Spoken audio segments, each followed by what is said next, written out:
প্রতিদিন রাত 12টা বাজলেই গ্রামের দক্ষিণ প্রান্তে একটা পুরনো কুঁড়েঘর থেকে শিশুর কান্নার শব্দ শোনা যায়। প্রথমে সবাই ভেবেছিল কোনো বাচ্চা হয়তো অসুস্থ, তাই কেঁদে ওঠে।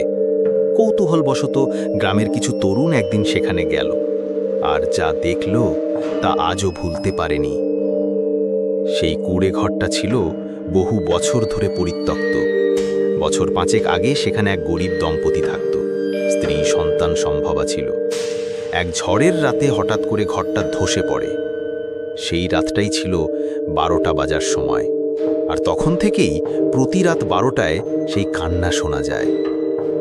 তরুণরা যখন ঘরে ঢোকে তখন চারদিক ঠান্ডা হয়ে আসে, বাতাস থমকে যায়।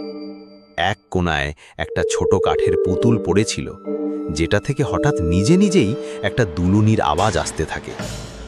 হঠাৎই চারপাশে এক শিশুর মৃদু কান্না শুরু হয়, আর সেই কান্না ধীরে ধীরে ভয়াবহ চিৎকারের রূপ নেয়। ঘরের দেয়ালে ভেসে ওঠে রক্তমাখা হাতের ছাপ। তারা আর দাঁড়াতে পারেনি, দৌড়ে পালিয়ে আসে গ্রামে।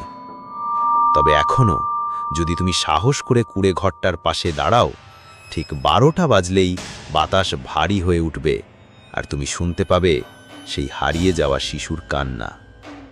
এই ভিডিওর পার্ট 2 দেখতে হলে আমাদেরকে কমেন্ট করে জানাতে হবে।